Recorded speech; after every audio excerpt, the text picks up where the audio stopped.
تو جو بیت رہی تھی بلال پر، ابو فقیہ پر، زنیرہ پر، جو ان پر بیت رہی تھی، جو خباب پر بیت رہی تھی، جس طرح ہلاک کیا گیا ہے حضرت سمیہ کو، حضرت یاسر کو، یہ ساری تکلیفیں انہیں بھی تھی، لیکن کیا اس کا یہ بالواسطہ ایذا محمد کے لیے نہیں تھا صلی اللہ علیہ وسلم، آپ کے ساتھی، آپ کے جانثار، لیکن آپ ان سے بھی کیا کہیں، فصبروا فصبروا فصبروا۔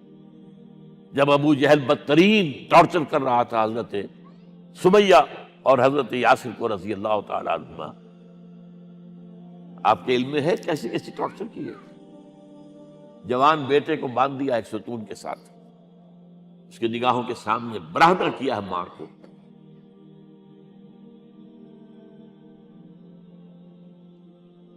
ہاتھ میں ایک مورتی ہے، جب تنگ آ گیا، ستا کر تنگ کر کے مار مار کے حضرت سمیہ ٹس سے مس نہیں ہو رہی، کہتا ہے تم ایک دفعہ کہہ دو سمیہ کہ ہاں اس مورتی میں بھی کچھ ہے، میں تمہیں چھوڑ دوں۔ انہوں نے تھوک دیا، برچھا مارا ہے شرمگاہ کے اندر،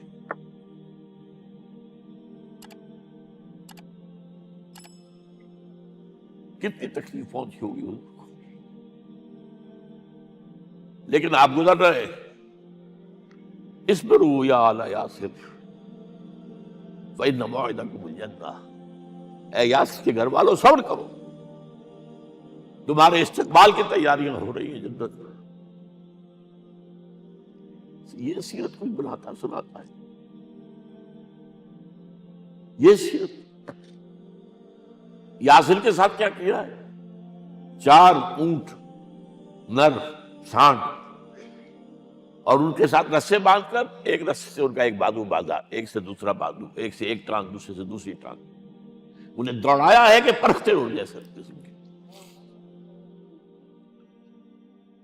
یہ دین ایسے ہی قائم نہیں ہوا، عدل و انصاف کا نظام ٹھنڈے ٹھنڈے قائم نہیں ہوتا، گھر میں آرام سے بیٹھے ہوئے قائم نہیں ہوتا۔ اور سنیے، 3 برس شیب بنی ہاشم کے اندر قید ہے، 3 برس ٹوٹل بائیکاٹ، ایک گھاٹی، ادھر پہاڑ ادھر پہاڑ، دونوں طرف جو ہے پہرے، کوئی کھانے پینے کی چیز اندر نہیں جائے گی، اور پورا خاندان بنی ہاشم، وہ بھی کہ جو ایمان نہیں لائے، وہ قبائلی زندگی تھی نا۔ بنو ہاشم چونکہ حضور کو پشت پناہی چھوڑنے کو تیار نہیں ہوئے، ابو طالب نے آخری وقت تک بھی ساتھ نہیں چھوڑا۔ ہاں، آخری وقت کے قریب ایک بات ہو گئی تھی، ایک مرتبہ تو ہوا کہ وفد آیا ہے قریش کا کہ اپنے بھتیجے کو روک لو، وہ ہمارے معبودوں کی توہین کرتا ہے۔ ابو طالب نے بلایا اور آپ سے کہا کہ یہ کچھ اپنے رویے کو بدلے۔ آپ نے فرمایا چچا جان، اب تو چاہیے میرے ایک ہاتھ پر سورج اور دوسرے پر چاند رکھ دے، میں اپنے اس مشن کو چھوڑ نہیں سکتا۔ اور ابو طالب کے عین انتقال کے وقت جو معاملہ ہوا،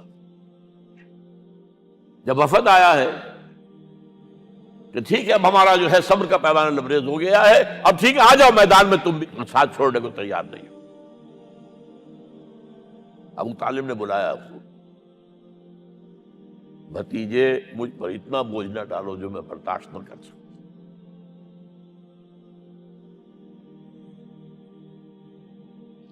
حضور کی آنکھوں میں آنسو آ گئے۔ چچا جان، اب تو یا یہ بات پوری ہوگی یا میں اپنے آپ کو ختم کر دوں، اسی میں ختم ہو جائے۔ 12 شیب بنی ہاشم میں 3 برس اس حال میں گزرے ہیں، ٹوٹل بائیکاٹ، کوئی کھانے پینے کی۔ کچھ لوگ تھے شریف النفس، مثلا حکیم بن حزام تھے رضی اللہ تعالی، اور بعد میں ایمان لے آئے۔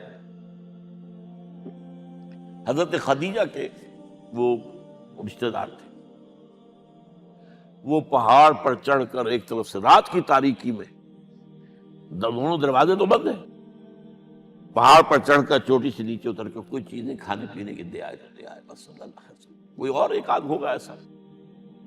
یہاں تک نوبت آئی ہے کہ بنی ہاشم کے یہ پھول جیسے بچے معصوم، بھوک سے بلبلا رہے ہیں، اور اس کے سوا کچھ نہیں ہے کہ سوکھے چمڑے ابال کر اس کا پانی ان کے حلق میں ٹپکا دیا جائے۔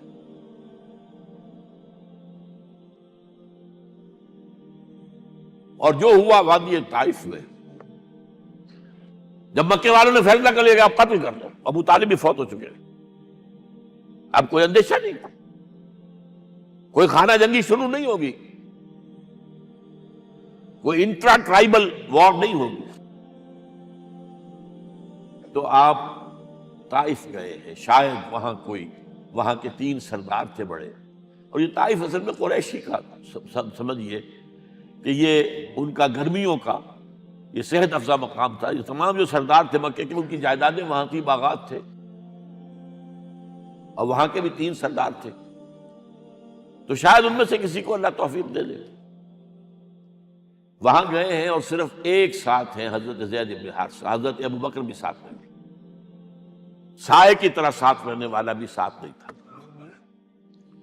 وہاں جا کر جو آپ نے تینوں سے بات کی ہے، تینوں نے وہ باتیں کہی ہیں جو کلیجے کو چیر جائیں، اور اس میں کیا ہو رہا ہے، اسٹریٹ ارچنز جو کہلاتے ہیں ہمارے یہاں، ٹھوکرے گلیوں کے، انہیں اشارہ کر دیا ذرا ان کی خبر لو، اب وہ پتھراؤ کر رہے ہیں۔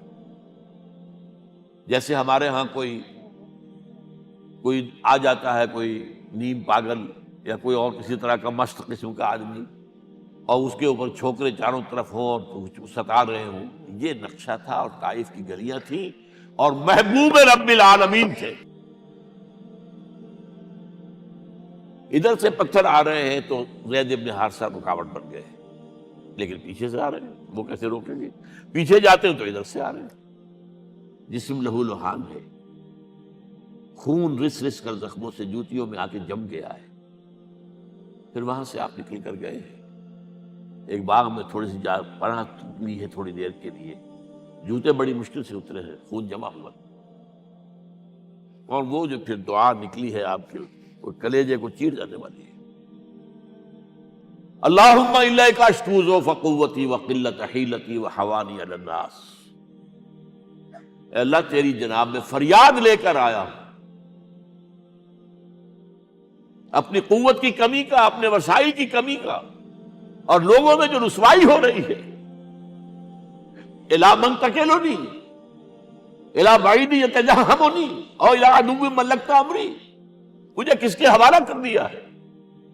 مجھے دشمن کے حوالے کر دیا، جو چاہے میرے ساتھ کر گزرے۔ لیکن پھر مقام عبدیت کا ظہور ہوتا ہے، ان لم یکن علی غضبک فلا ابالی، اے اللہ اگر تو ناراض نہیں ہے، مجھے اندیشہ یہ ہو گیا کہ کہیں تو ناراض تو نہیں ہو گیا ہے، کہیں تو نے میرا ساتھ تو نہیں چھوڑ دیا ہے۔ اگر تو ناراض نہیں ہے تو مجھے کوئی پرواہ نہیں، جو ہو سو سر تسلیم خم ہے، جو مزاج یار میں آئے۔ واپس آئے ہیں تو مکے میں داخل نہیں ہو سکتے تھے، وہاں تو قتل کا فیصلہ ہو چکا۔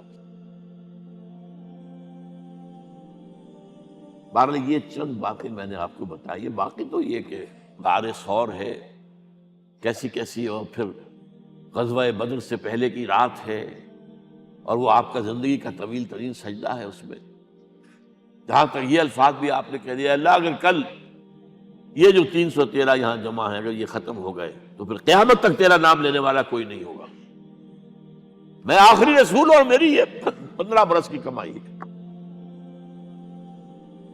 اس وقت کہا حضرت ابو بکر نے، وہ پہریدار کی حیثیت سے کھڑے تھے، کہ حسبک حسبک حضور بس کیجئے بس کیجئے۔ بہرحال بدر ہے، احد ہے، زخمی ہوئے ہیں، دندان مبارک شہید ہوئے ہیں، خون اتنا بہا ہے کہ بے ہوش ہو گئے ہیں، اور خبر اڑ گئی ہے کہ آپ شہید ہو گئے۔ یہ سب کچھ، اور سب سے بڑھ کر حمزہ کی لاش سامنے آئی۔ کیسی لاش؟ ناک کٹی ہوئی ہے، کان کٹے ہوئے، پیٹ چاک کر کے کلیجہ چبایا ہوا ہے۔ کس طرح برداشت کیا ہوگا آپ نے؟ اپنے اوپر طاری کر کے دیکھیں، یہ حمزہ کون ہے؟ چچا ہے، دودھ شریک بھائی ہے، خالہ کا بھائی ہے، ساتھ کا کھیلا ہوا ہمجولی ہے، اور اس کی لاش ہے۔ جو قلب اطہر پر بیت رہی تھی وہ مدینے میں آ کر ایک بڑا ماحول بدلا ہوا تھا، تب وہ بات سامنے آ گئی. تو مختلف گھروں سے عورتوں کے بین کرنے کی آوازیں آ رہی تھی، اس لیے کہ اس وقت تک بین کرنا حرام نہیں قرار دیا گیا تھا، ممنوع نہیں تھا. آوازیں سن کر حضور کی زبان مبارک سے نکل گیا اما حمزہ تو فلا بواکی لہو، ہائے حمزہ کے لیے تو کوئی رونے والی بھی نہیں ہے. اس پر پھر صحابہ نے، انصار نے اپنے ہاں کی خواتین کو حضرت صفیہ کے یہاں بھیجا، وہ سگی بہن تھی، وہاں انہوں نے جا کے یہ بھی تعزیت کی بہن کی. غزوہ احزاب کا آپ نے سن ہی لیا، اسوہ رسول پر نہ معلوم کیا کیا باتیں لوگوں میں مشہور ہو گئی. وہ اسوہ کیا تھا؟ جب خندق کھودنے کا فیصلہ ہوا ہے تو خندق کھود رہی ہے، حضور بھی لگے ہوئے ہیں، بھاری بھاری پتھر اٹھا کر کندھے پر لا کر باہر پھینک رہے ہیں. پتھریلی زمین تھی، ایک پتھر کسی سے ٹوٹا نہیں تھا، تو حضور نے جو ہے 3 دفعہ جو اس کے اوپر ضرب لگائی تب ٹوٹا ہے. لیکن یہ کہ کئی دن کے فاقے ہو چکے تھے، کھانے کو کچھ نہیں، پورا محاصرہ تھا، 12,000 کا لشکر گھیرے ہوئے. یہاں تک کہ آپ کو معلوم ہے کہ گھروں کے اندر بیت الخلا تو نہیں ہوتے، باہر جاتے تھے قضاء، اس کا کوئی امکان نہیں. شدید ترین آزمائش جو ہوئی ہے اس کا نتیجہ ایک طرف یہ نکلا کہ منافقین کا نفاق ان کی زبانوں پر آ گیا. قرآن مجید میں ہے یہ انہی آیات میں، ما وعدنا اللہ ورسولہ الا غرورا، ہمیں تو اللہ اور اس کے رسول نے دھوکہ دے کے مروا دیا. ہم سے کہا تھا کہ قیصر و کسریٰ کے خزانے تمہارے قدموں میں آئیں گے، اور حال یہ ہے کہ اب رفع حاجت کے لیے باہر نہیں جا سکتے، کھانے کو کچھ نہیں. اس وقت کچھ صحابہ آئے ہیں حضور صلی اللہ علیہ وسلم سے، دیکھیے فاقے سے کمر دوہری ہوئی جا رہی ہے، ہم نے اپنے پیٹوں پر پتھر باندھے، چادروں کے ساتھ پتھروں کسا ہوا تاکہ کمر سیدھی رہے. حضور نے اپنا کرتا مبارک اٹھا کر دکھایا، 2 پتھر میں. یہ ہے اسوہ، یہ ہے آپ کی سنت، آپ کا اسوہ حسنہ. لیکن اس اسوہ حسنہ سے فائدہ کون اٹھا سکتا ہے؟ لقد کان لکم فی رسول اللہ اسوۃ حسنۃ لمن کان یرجو اللہ والیوم الآخر وذکر اللہ کثیرا. اسوہ تو اپنی جگہ ہے، قرآن میں ہدایت سب کے لیے، ھدی للناس، لیکن فائدہ اٹھائیں گے صرف متقین، ھدی للمتقین ہے سب کے لیے. اسوہ سب کے لیے ہے، لیکن استفادہ وہی کر سکے گا جو 3 شرطیں پوری کرے: اللہ اور یوم آخر پر ایمان، اور اللہ کا ذکر کثرت کے ساتھ.